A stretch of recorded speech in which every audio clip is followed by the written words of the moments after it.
Hola, bienvenidos a este espacio de Dinero en Semana TV. Soy Carlos Enrique Rodríguez, subdirector de Semana. La semana que acaba de terminar ha sido una de las más movidas desde que empezó el nuevo gobierno. Dos hechos marcaron la agenda y en los que el presidente Gustavo Petro fue protagonista. Primero, el anuncio en el aumento de los precios de la gasolina para poder mitigar el impacto y el déficit que tiene el Fondo de Estabilización de Precios de los Combustibles en el país.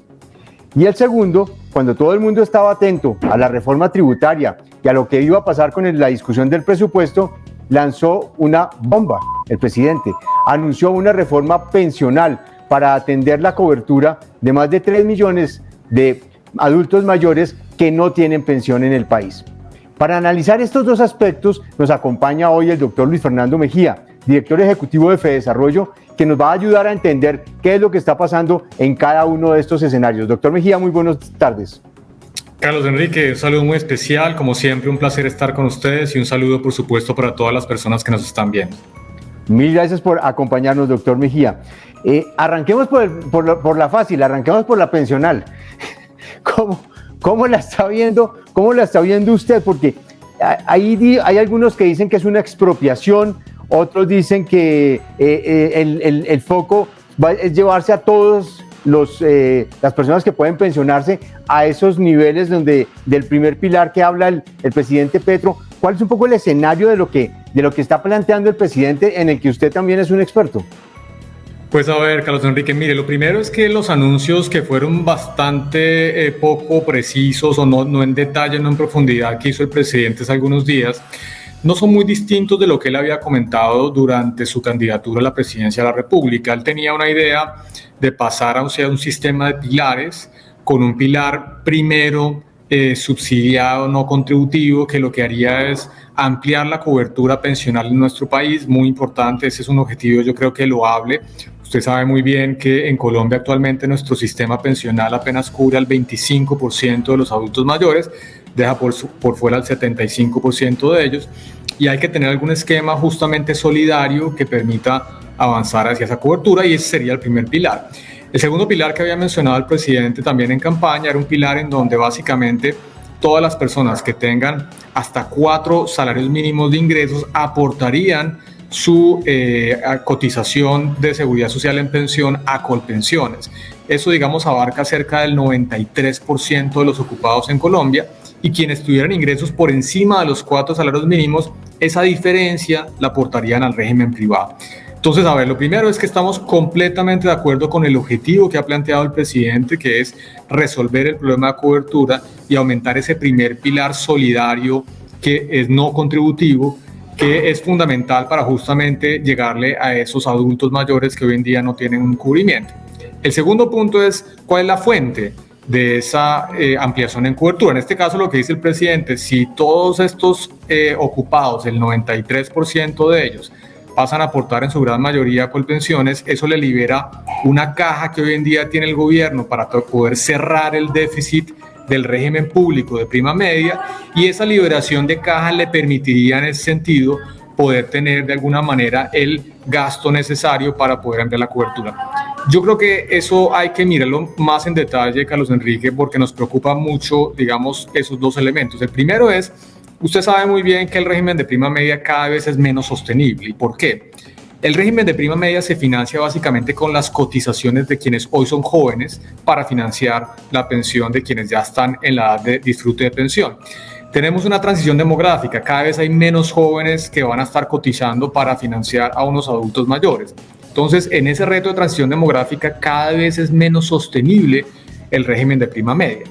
Y si usted no hace ningún cambio en el régimen de prima media y hace que el 93% de los ocupados vayan al régimen público, lo que está haciendo básicamente es aumentar sustancialmente el pasivo pensional en cabeza del Estado.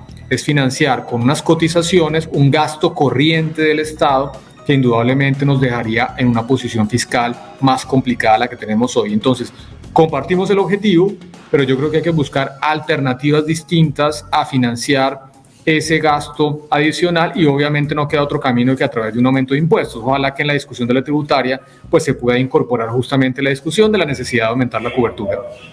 Lo que han dicho, doctor Mejía, de que es una expropiación, ¿es así?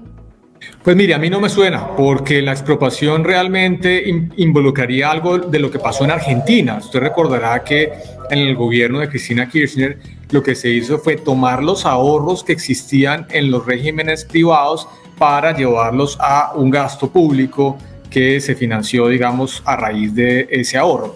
En este caso, el presidente, cuando habló de este tema en detalle en campaña, decía, no se van a tocar los ahorros que las personas tienen hoy en día en los fondos privados. Quien tiene 20, 30, 100 millones de pesos o cualquier cifra allá en los regímenes privados, van a permanecer esos ahorros.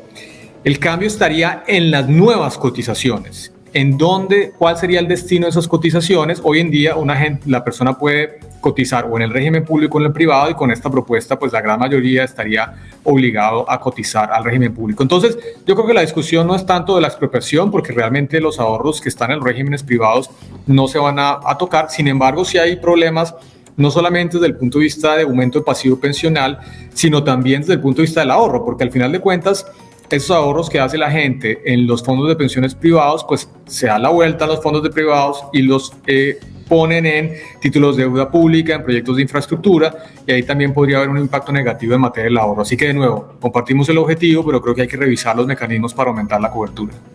Sí, porque aquí la palabra clave es cómo se financia esto. Tal cual. Es decir, ¿de dónde va a salir la plata? Tal cual, exactamente. Ese es el punto de fondo, y nuestra propuesta, cuando nosotros hicimos una propuesta similar de pilares, aunque el presidente ha dicho que es muy parecida a la de desarrollo, realmente no lo es, porque lo único que se parece nuestra propuesta y la del presidente es en el primer pilar, pero nuestro pilar, digamos, segundo, realmente es un pilar de ahorro individual. Nuestra propuesta realmente es acabar, así sea gradualmente, con el régimen de prima media, porque no es sostenible, y que el esfuerzo público se concentre únicamente en ese primer pilar universal de medio salario mínimo para todos, digamos, las personas en edad de pensión. Pero usted da en el quid del asunto. El punto de fondo acá es cómo se financia esa ampliación de cobertura, y no queda otra que hacerla a través de impuestos generales. Realmente ese es el mecanismo transparente, y además eso es lo que no deterioraría la posición fiscal del gobierno. Si usted no lo financia con un aumento de impuestos, lo que está haciendo es básicamente generar un problema adicional a una situación fiscal que ya es muy complicada. Tapando un hueco, pero destapando otro. Tal cual, exactamente. Entonces usted financiaría un gasto corriente con las cotizaciones de los jóvenes, que al final de cuentas le van a generar un pasivo pensional aún mayor en el largo plazo. Entonces ese mecanismo probablemente no sea el más deseable desde el punto de vista de la posición fiscal del gobierno. Cuando uno mira el programa de gobierno del presidente, y usted lo explicaba muy bien, hay un pilar que va entre 1 y 4 salarios mínimos, y usted tiene también clarísimo que ahí están más del 90% de los colombianos. Si usted se lleva a todo el mundo para allá, pues usted deja sin mercado a los fondos privados de pensiones. Claro, y ahí es el segundo problema que tiene esa propuesta. Ya hablamos del problema fiscal. El otro problema tiene que ver justamente con esa capacidad de ahorro en Colombia. En Colombia tenemos un problema muy grande, y es que el ahorro privado es muy bajito. Cuando usted mira las cifras, el ahorro privado puede estar en el orden del 16-17% del PIB, que no es una cifra sustancial, porque la inversión típicamente está por encima del 20% del PIB, lo cual implica que una parte importante de la inversión no se financia con ahorro doméstico, sino con ahorro o de endeudamiento externo, que es el déficit en cuenta corriente de nuestro país. El poco ahorro que tenemos realmente proviene justamente de esta medida que se tomó en la reforma de la ley del 93, en donde se plantea este pilar privado, en donde la gente en una cuenta de ahorro individual va aportando durante su vida laboral, y eso va para un ahorro, digamos, de largo plazo. Ese ahorro de largo plazo, como le mencionaba anteriormente, se invierte en títulos de deuda pública, se invierte en infraestructura, en fin, diferentes mecanismos para poder generar actividades productivas en nuestro país. Entonces, si usted hace esto, indudablemente, y además esas cotizaciones las destina a gasto corriente, pues obviamente podríamos tener importantes problemas en materia justamente de ese ahorro que ya es bajito. Entonces, ese es otro problema grande desde el punto de vista de un secamiento, si se quiere, del mercado de capitales, del mercado de deuda pública, que también podría generar problemas adicionales en materia fiscal. El otro escenario, doctor Mejía, es el tema del timing, y es, este año estamos concentrados en el tema de la tributaria y el presupuesto, y anunciaron ya para el año entrante pues la pensional, la laboral y la de salud. No hay mucho margen de maniobra para no discutirla. Sin embargo, creo que la agenda se va a colgar mucho, ¿no cree usted? Pues mira, a mí me parece primero positivo que el gobierno y el presidente Petro estén discutiendo las reformas estructurales que pues los economistas y analistas hemos venido pidiendo desde hace mucho tiempo. Usted sabe muy bien, esto lo hemos discutido muchas veces, la reforma tributaria, la reforma pensional, ojalá también la reforma laboral. Yo creo que es sano que se abran espacios de discusión. Tal vez lo que falta de alguna manera es poder ir clarificando los mensajes, ¿no? Es hacer un proceso previo de concertación, de cómo van a ser los pilares de una reforma, en este caso de la pensional, de poder tener un diálogo con todos los actores y con base en eso hacer unos anuncios un poquito más específicos, porque el anuncio del presidente creo que ha generado, digamos, algo de ruido, algo de incertidumbre, y sí creo que es importante ir aterrizando unas propuestas que incorporen observaciones que se pueden hacer desde toda la sociedad, pero me parece muy también loable, positivo, que el gobierno esté justamente metiéndole el diente a reformas estructurales pendientes que tenemos desde hace ya varios años. El otro tema en el tema pensional, y ya para ir cerrando, doctor Mejía, es que pues está todo el tema estructural, de cómo va a ser ese cambio, pero hay unos temas que son también muy importantes, el tema de la edad, y hay uno que para mí es fundamental en la discusión, que es creo que donde se ahoga todo, que usted estuvo en el Congreso pedaleando de pronto alguna cosa de estas, y es el régimen de transición. Esa discusión creo que va a ser muy dura.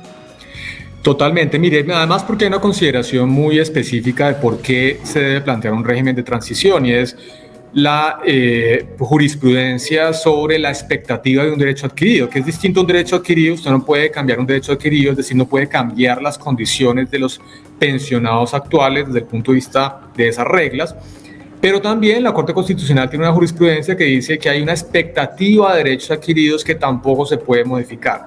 La salida que hemos planteado como sociedad desde hace varios años a esa inquietud que ha planteado la Corte Constitucional es que, como usted bien lo dice, debe haber un régimen de transición. No se puede hacer los cambios de forma inmediata para evitar una afectación de las expectativas de derechos adquiridos. Típicamente, la regla ha sido una regla de transición de 10 años, que es algo razonable, que, digamos, permite decir que pues, una persona, por ejemplo, en el caso de un hombre que se puede pensionar desde los 62 años, si tiene más de 52 años, pues no le aplicarían las nuevas reglas de una eventual reforma pensional. Esa es una discusión muy importante y además que le da una seguridad jurídica en la eventual revisión que tendría una reforma de este estilo ante la Corte Constitucional. Ok, pasemos al tema de la gasolina, que ese sí todavía es más fácil. ¿Cómo está viendo usted la decisión del gobierno de aumentar los precios de la gasolina? Pues mire, es una decisión muy valiente. Yo creo que el presidente ha salido a decir una cosa muy razonable, y es que hay un problema grave con el déficit del Fondo de Estabilización del Precio de los Combustibles. Tal vez muy rápido explico qué es lo que está pasando. Hay una fórmula que lo que hace es tratar de estabilizar los precios de la gasolina y el diésel o ACPM en Colombia frente a las fluctuaciones que tienen los precios internacionales. ¿Para qué? Para evitar justamente cambios abruptos en el precio de la gasolina o el ACPM. El gobierno Duque en su momento bajó el precio de la gasolina cuando llega la pandemia, y luego los precios del petróleo comienzan a subir sustancialmente, superan los $100 por barril, y eso abre una brecha entre el precio doméstico y el precio internacional, que básicamente se refleja a través de un déficit en el Fondo de Estabilización, porque el gobierno le tiene que reconocer ese precio internacional a Ecopetrol, y la diferencia entre el precio reconocido y el precio de venta pues es una cosa que tiene que subsidiar el Estado a través de este déficit. El problema que tenemos es que este déficit ya para este año va a cerrar seguramente el orden de los 30 billones de pesos. Es una cifra monumental, casi la mitad del presupuesto de inversión en un año para el gobierno general.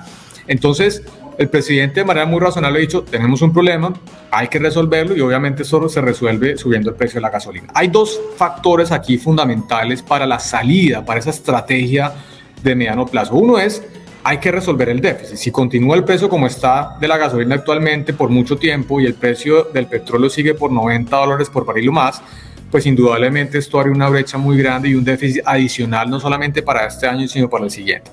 Pero por otro lado, estamos en una coyuntura muy difícil porque estamos con una inflación del 11%, una inflación de alimentos del 25% y un proceso inflacionario que está golpeando fuertemente el bolsillo de los hogares.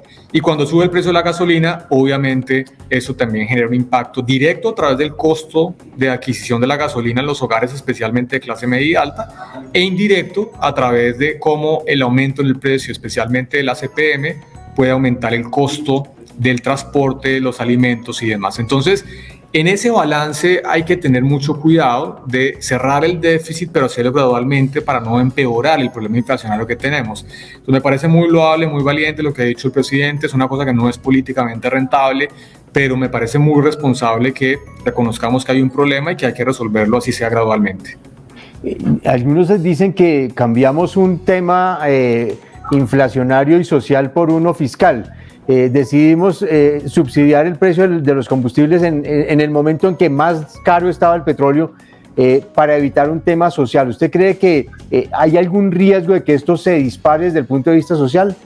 Pues mire, es que el precio del petróleo y el precio de la gasolina o el ACPM también es un elemento que tiene una incorporación de dimensión política muy grande, y usted claramente sabe pues lo que le pasó a Macron hace algunos años cuando trató de aumentar el precio de la gasolina y todo este lío que tuvo con los chalecos amarillos.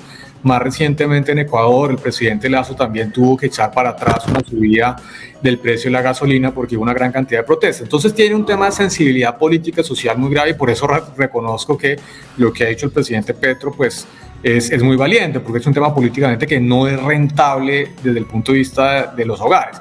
Entonces aquí el tema de fondo, como siempre, es la gradualidad. Usted tiene razón en que en su momento el gobierno Duque trató de mitigar el impacto inflacionario y eso implicó un subsidio muy grande. Yo creo que se fueron al otro extremo, y es no mover mucho el precio de la gasolina y generar un hueco muy grande en el fondo de estabilización.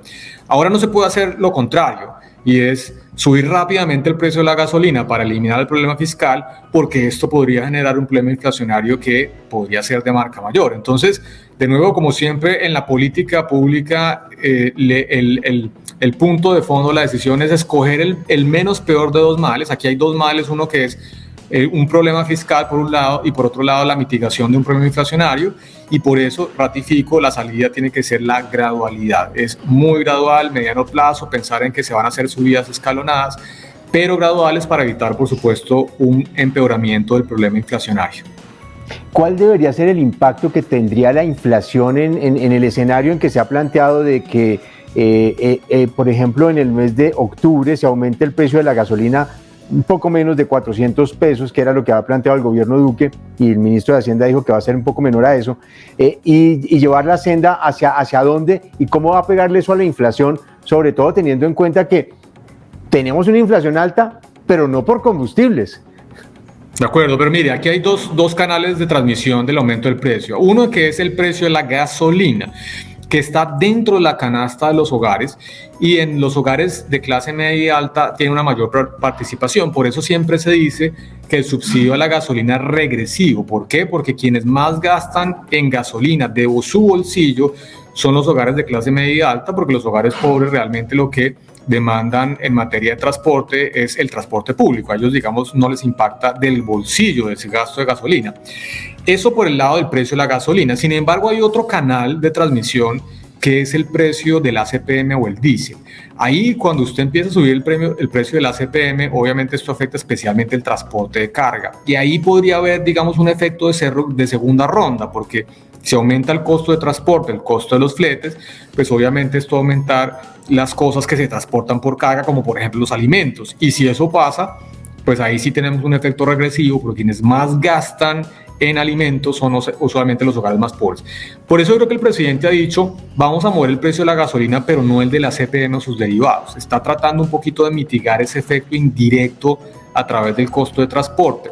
Me parece razonable, pero no hay que olvidar que la mitad de la demanda de combustibles en el país proviene del ACPM, así que si no se toca el precio del ACPM, pues no vamos a resolver la mitad del problema fiscal. Entonces, me parece razonable, por ejemplo, pensar en que la gasolina aumente un poco más que proporcionalmente que el aumento del diésel para evitar este problema inflacionario de segunda ronda, pero no es sensato ni razonable pensar que la CPM no se va a poder tocar porque pues, es la mitad del problema fiscal. Y más o menos ese impacto, ¿cómo podría ser? Es decir, llevar el precio de 400 o un poco menos de pesos mensuales en su incremento, ¿qué impacto le va a pegar a la inflación, doctor Mejía? Pues mire, depende esencialmente de cuál es la senda que se está planteando de mediano plazo. Por eso a mí no me parece razonable. He escuchado a algunos políticos que dicen que hay que subir de 9.000 a 16.000. No, Lo primero es que no todo el aumento del precio del petróleo hoy es permanente, así que no tiene sentido tampoco pensar que se va a cerrar la brecha.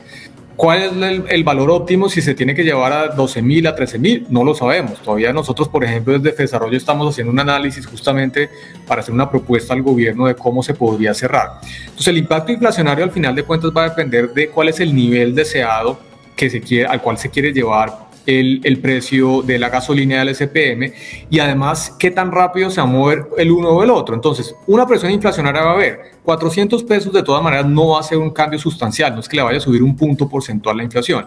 Por eso aquí estamos ratificando la importancia de hacer una cosa muy gradual de mediano plazo, pero que vaya cerrando el problema fiscal y que no vaya generando un problema adicional en la inflación. Otro punto importante, Carlos Enrique, la inflación este año va a ser un problema grave. Probablemente el próximo año vamos a tener ya una tendencia al descenso de la inflación. Entonces, el próximo año, si usted acelera un poquito la subida del precio de la gasolina, va a tener una dinámica inflacionaria un poquito distinta que le va a dar un espacio adicional justamente para subir el precio de la gasolina. En este momento, hacerlo rápido pues sería perjudicial porque tenemos un problema inflacionario bastante alto. El otro fenómeno que está pasando, doctor Mejía, es el tema del precio del petróleo, que ha venido reduciéndose. ¿Eso le facilita al gobierno hacer ese ajuste?